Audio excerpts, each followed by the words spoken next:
Bonjour. Welcome to another new comic book review. And should I say an average week? A good week, because I've still got my top 10, 5 of which are going to be for the deep dive. And pleased to say, Marvel are back. Because they my old mate Joe at Muscles and the Multiverse, he said, "Where's the Marvel?" This was last week, I think. So yeah, Marvel's back this week. What we got? 2, 4. Yeah, there's a good. Yeah, 50% is Marvel, and 3 are in the top 5. So before I start, as always, thank you, my sexy subscribers. I really do appreciate you, and also commenting, liking over on Threads as well, getting involved. Let's talk about it, eh? And we do need to talk about it. It's like therapy, because some weeks I do think I've got a problem buying too many comics. Is it a problem? We need to discuss. So if you're liking, you're commenting, you're subscribing, you know I love you all.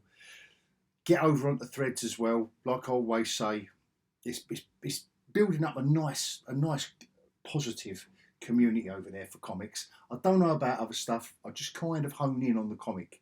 Maybe a little bit of music, a little bit of film, but other than that, just the comic stuff. And at the end, we're going to do, as always, cover of the week. Imagining, for a little bit of fun, if we was go back in time, we've only got pocket money for one comic. We go to that spinner rack, and you know what it's like. We've got to decide, and your instincts are going to be based on the cover. You of course you're going to have a flick through, but it's going to be a hefty percentage based on whether or not that bad boy's got a good cover. So, without further ado, let's get on with it. First up, Gods. This issue for me, suddenly, I tell you what, this is a very non-Hickman issue, and I really loved it. And I'm not saying I'm anti-Hickman. It almost felt like a one-shot, but there are elements of it that you obviously need to know from the previous 5 issues. And Valerio shit his arse. Now that was close, wasn't it? Valerio Shitty's artwork is absolutely beautiful in that, and that's why that's got to be in the deep dive. Sean Murphy's artwork is always beautiful, and this is a romp and a half. I don't know, I've said it before, and I'm going to say it again, and I'm going to show you again in a deep dive, because if there is one artist out there at the moment who deserves a deep dive every time, it is Sean Murphy. Another one for the deep dive that I've done before. Beautiful cover by Evan Cagle, who did the Dawn Runner comic that was my book of the week last week. And he's been beautiful covers, beautiful interiors. Ram V has really brought something to the Batman mythos with that one. I'm really enjoying. And from Batman to Spiderman mythos, this is really building momentum as well. This was a great, and again, it's Hickman relaxing. When he why so serious with Hickman? I love him for that. Don't get me wrong. This isn't, and there's no whinge of the week this week. I've just got 10 of the best. But come on, Hickman can go right in a bit. But I'm just enjoying. But let's put it this way: I'm just enjoying on 2 books of his, where he's just kind of relaxed a bit. Breathe in. Breathe out. And my book of the week, which I'm really, really happy to announce, is this. And it's taken me a while to get around it. If you have been following my channel for any length of time, you'll know I've been up and down on this, and I've been up and down on Gods. But this month, I don't know what's happened, whether the stars are in alignment or not. This was just such a fun, old school comic, wrapped in the new Daredevil, which is Ahmed. Is it It's Saladin Ahmed? Yeah. I think he's weaving something now that I'm getting to like. But like I say, it's taken a while, but that's book of the week. Guest starring, well, he's on the cover, Wolverine. 5 honourable mentions before we do the deep dive on those 5 and do the cover of the week. Yes. What a... Nick Klein is... what's his name? Johnson. Philip Kennedy Johnson. I get him and Darren Warren. Why'd they have triple-barreled names? Philip Kennedy Johnson. Nick Klein not on the art, on the cover. What a creepy New Orleans-based tale they're weaving. Again, I'm not so hot. Really, I would love to have done a deep dive on this because it has got some creepy imagery in it, but I'm still not convinced that it was the proper match. He's not a bad artist. John Earls? Danny Earls. He's not a bad artist, but I just think it was a bit of a mismatch for that. But did enjoy it. Overall I enjoyed it. It's only a 4-issue mini. I do think it's difficult to make a child friendly, age appropriate X-Men. I don't know. I do find that problematic, but I did enjoy this. I missed the cartoon, by the way. Gasp of horror ensue. Yep, I missed it. I was running my own business, having a family, buying my first house. I did this one. The X-Men in the 90s, the cartoon-wise, passed me by. And by the time my first one come along, Luke come along, I was putting him in front of Batman Animated, which was far, far superior. And you all know out there how much of a Marvel fan I am. But that Batman Animated takes a lot of beating. Anyway, but back to the comic. It's a solid read. If you like the cartoon, I've watched the first episode of the cartoon and this, and it's they do a decent job. They do. I can't be too old. This again, another issue with De La Torre's artwork. He's back, so he's back on his stink because they do their 4 or 5 issue arcs. He's back, and it is absolutely. I'm going to do a separate review on this, which is why it's not in my top in the top 5 for the deep dive. So bear with me. You're going to see a deep dive on this because I think I might throw in a few other old Conan stuff and bits and pieces and just do a general Conan. I don't know if the magazine's out next week, so I might do the 2 of them in a separate review. They really are. Joshua Williamson, you can tell, he's really letting his hair down on this. It is just action-packed fun time. G.I. Joe and Transformers adjacent. Make of that what you will. But it's a good read. It's fun. You can relax. And I think they're doing these at a good price point as well, are they? I'm sure they are. Yeah, $3.99. They are doing them at a good price point. It's well worth it. Something else that's at a good price point is this. And for old time's sake, I did pick it up. I'm a fan of the original series from when there was only one Spawn comic, and then they done this one spin-off. Maybe let me know in the comments if there was another spin-off before Sam and Twitch of Spawn. Why am I thinking them? Angela, maybe? Anyway, Sam and Twitch, our detectives that do the weird stuff. This was decent. Probably another one of those storylines that's better in a trade paperback format. Nevertheless, that's another recommendation. It's just an issue one that unravels the mystery to leave the end of the issue to where the rest of the story is going to go, but it's no worse off for that. That's what with that genre. There's not really a lot else you can do. Anyway, that's my top 10 for this week. Join me after the scroll if you will.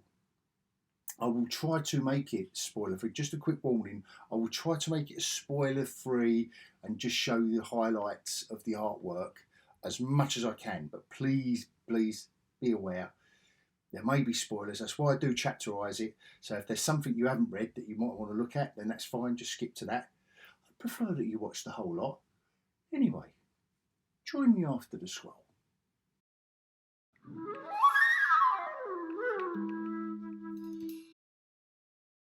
Okay, guys.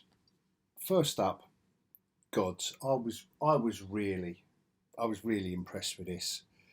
Don't know why it's taken to issue 6. I'm still not really impressed by the covers, and they're by Valerio as well. But I know Matteus Manhanini. Yeah, I'm not like I'm not a lover of the cover. There's nothing wrong with the artwork. It's just my pure personal opinion. Anyway, issue 6. This was the most enjoyable issue for me so far. It seems to have built up, not to a crescendo, but this just seems to be, like I said earlier, Hickman's relaxed. And I've got to say, Shitty's artwork, yeah, I can't help but, I'm so sorry, I know I'm so immature. Valerio's artwork on this, and it was when I turned the page and we got this that I kind of just, and this with this character who we have seen before, but how elegant the storytelling is in the imagery. It's very, very elegantly done, and Hickman is relaxed. That's the only way I can put it. The angles he places, the light again. We should give a shout out to the colorist actually, Marte Gracia, as well on this, because they are also doing an absolutely superb job. How evocative is that one panel? Calling on the supernatural carriage to take him to the tribunal. Very, very, these characters very well realised. All this supernatural stuff again. They're doing, and I know it's the kind of the same shot, all the behind, the glare, the kind of almost like what's his name? Who does the who did the anyway? It doesn't matter. This is all great stuff. Very, very evocative of the supernatural world into which Aiko, or whatever her name is going into the tribunal, and doesn't over explain anything. We kind of know what the shtick is. We really do know, and Aiko has to make Aiko, whatever her name is, has to make these commitments, these promises, these sacrifices all the way along until she gets to where she's got to go. I just think the detail on this, these are all the people waiting to see the tribunal, but the wonderment in that one panel, like where they're from and why are they there and what's the answer going to be, and etc. etc. I just thought this was a very, very well done issue. And she gets to where she needs to go to. This is the tribunal, the sun and the moon, I think it was. Yeah. And I'll leave it there. So there is, no spoilers on that one. But best issue by far, and makes me want to go back and read the first 5. Like kind of, it's obviously going to make. I think Hickman's writing style does suit the trade paperback version. So you can just read it, each chapter in your own time, rather than waiting a month. Like you think it's half a year now, nearly, since I've read issue 1, and I think his writing is probably better suited to the trade paperback format, and there's nothing wrong with that. Doesn't make him a bad writer, of course, at all. Issue 3 of this Zorro, I've enjoyed every single. Look at this cover. Sean Murphy's really does seem to be enjoying himself with this. A slightly relaxed version of his artwork, just by a bit, not by a lot. I'm loving Bandido. He's the star of the show. whenever he shows up. But as you know, as a geeky old hog, I've got an affinity for those kind of animals. But look at the detail, and another shout out to Simon Goff, another colourist, who's done a stellar job on. This could really be a murky affair, but isn't. And he's only a drawing, Zorro, in this comic, right? But if this was a film, the actor involved that would be hamming it up. The character is so hammy that it's unbelievable compared to his sister, who is straight by the book, and that's where the comedy comes from. But like I say, Sean Murphy's has loosened up. It's a very cartoony approach to characterisation, hence the mean and moody mean man. His sister is just that. The flat head on the bad guys and the moustaches.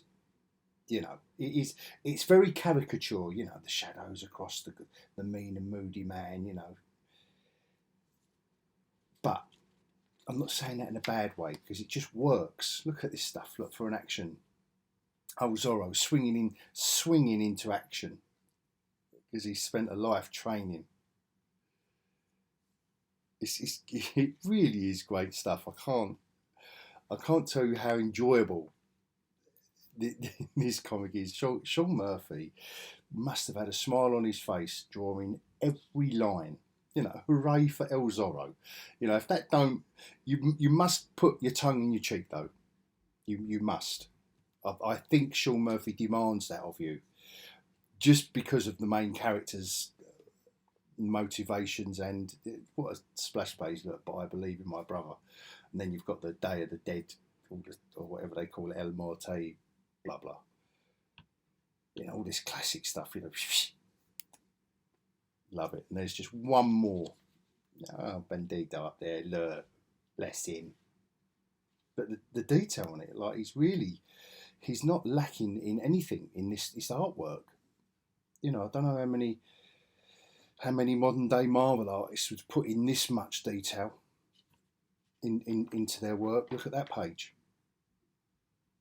From street scenes to interiors, how moody, how evocative is that?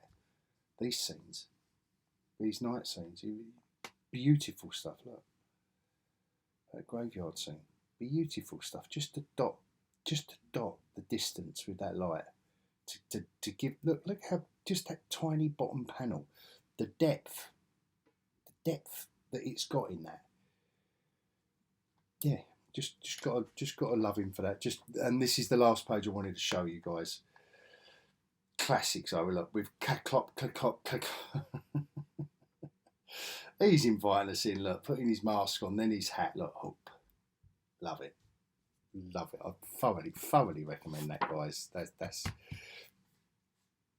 It's probably not spoken about enough, that. But when Sean Murphy's on. On Batman Beyond and all that, everyone's raving about it. Anyway, from Batman to Batman. Even Cagle's cover, beautiful. I raved about his Dawn Runner comic for Dark Horse last week, so go and check that out for his beautiful interior artwork. But look at this Detective Comics, and I know if you followed my channel for any length of time, I've been raving about this for a while. Ram V, and this artwork is just absolutely stunning. And I know he's in a bit of a dream world. He's out in the desert and things are going on, and he's meeting this version of Batman, and you can kind of do what you want, and I get it. I get why a lot of people, but not a lot. I don't see too many people moaning about this stuff, to be fair, because I think it's too. It does suck you in. Ram V, pockmarked with this overlay of the question back in the real Gotham while he's in the desert, struggling with his mental state, having been hung. But look at this stuff. It is absolutely, and I know I've done it before, and I'm going to do it again. But it was one page. Look at that for a double page spread. Look at this absolutely superb stuff. But I'm going to just draw your attention to this next page, and then I will move on, because I just think Ram V, and I won't read this out, I'll just give you a moment to read that page. I did put it on Threads as well, if you want to move on. But that,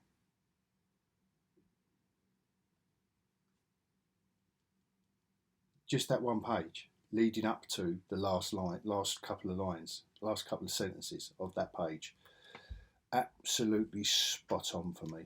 That is a guy who knows the characters, who loves the characters. And Batman's he's moving on with his journey now out of the desert. Here we see old Brucey baby's back, coming back to his beloved Talia. There we go. Another recommendation. Oh, come on, guys. Is there anyone around who's not liking this? Yeah, is it universally? Is it being universally praised? I think so. And I would say deservedly so. And again, artwork, obviously these deep dives, we're looking at the artwork, and I've got to say, Checchetto, the drawing and inking his own work. This is beautiful stuff. And I think I did say in issue 1, it's this stuff that really kind of, we're going to get onto some good action stuff in a bit, which is why I particularly like this issue, because again, Hickman, it just seems like a relaxed part of the storyline. Mary, Peter Parker's daughter in this universe, knows that he's Spider-Man, so they're chilling out and they're trying to hide it from MJ and Richard, his son. So this is really cool. I thought this was really cool stuff. Then he's trying different versions of an outfit, and he finally, with May Parker's, with his daughter May's endorsement, goes for this one. I think that's a great page. That woohoo. Yeah. How long they can maintain it, we will only wait. We'll have to wait and see. J. Jonah and Ben, I'm liking that dynamic. I'm really enjoying it. Well, the dynamic between all three of them, to be fair, I am really, really enjoying it. Hickman's doing a good job, and here he is staking out, waiting for, in the rain, in the dark, on his webbed sling. He's got some, and here we go. This is why we're here. Ultimate Green Goblin, ultimate bullseye. I'm not going to show any more, but here's some more action scenes, and then the action ensues, and Checchetto really nails it. Gives us some great action set pieces. Cranes falling down. Haha, you missed Santa Bullseye. Got a better aim than that. I wasn't aiming at you. Uh-oh. It's good stuff. Very, very good stuff. Really, really enjoyed that issue. Action. Bit of action. Come on, guys.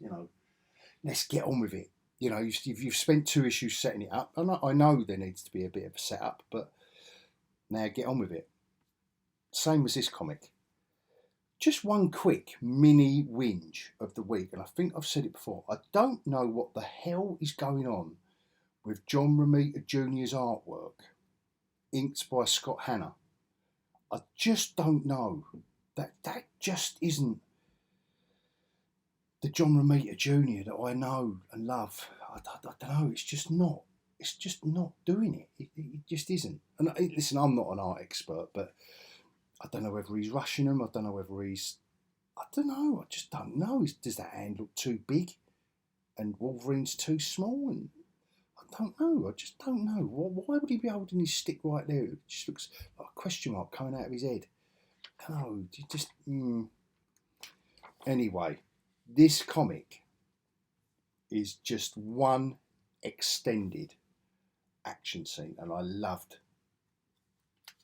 the art. Aaron Kuda on the art job. I love flourishes like this. I'm up for that all day long. The bar with no name. I love it. I absolutely love it. And what's going to happen to his white suit through this? And Wolverine's possessed by a devil in this, and that's what sets him up against Daredevil. Absolutely, this was absolutely superb. This artwork was great. Best issue of Daredevil so far. I'm well on board for this now. If we keep this up, because it was more action, it was more of this, more of rah. All of this. That's why we pick up a Daredevil book. And look at these panels. Look, a 12 panel page of action. Love it.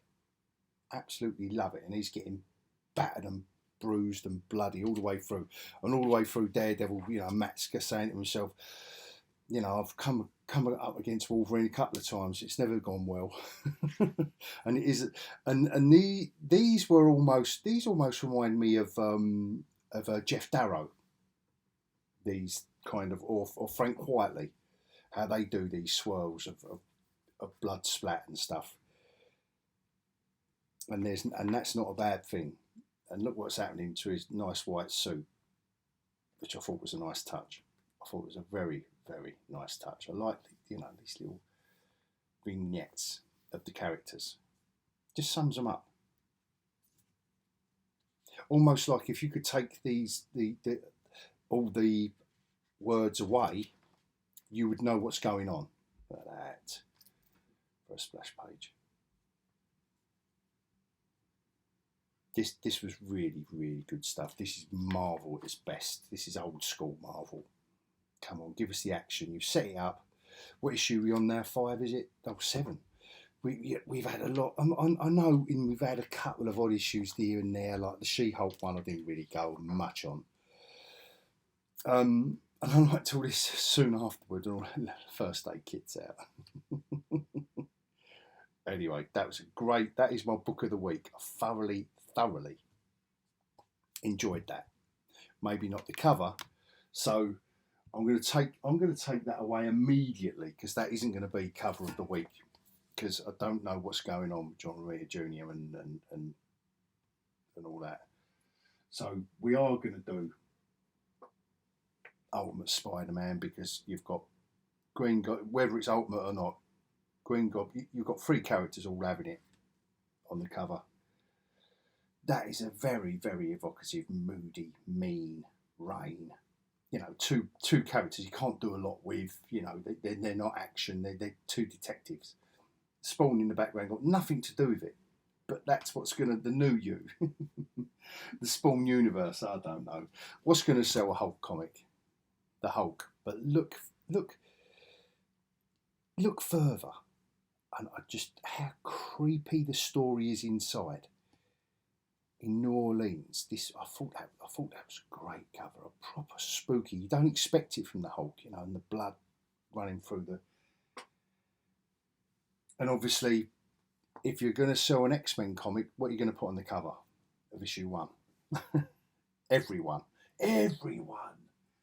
which I thought it shouldn't be a clever idea, should it? It shouldn't be, but it does exactly what it says on the tin. It's a fun read. If you like the animated series, this is for you.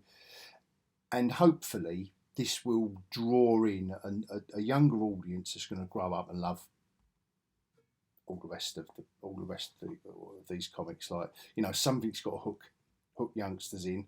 And I just thought this was a nice action-packed war comic cover. Motorbike off the side of a mountain, explosion, machine guns, the hero going rah, and even bigger machine guns. I love the fact he's got the earmuffs on as well. So that must be a really big and loud one, with his muscles going oosh.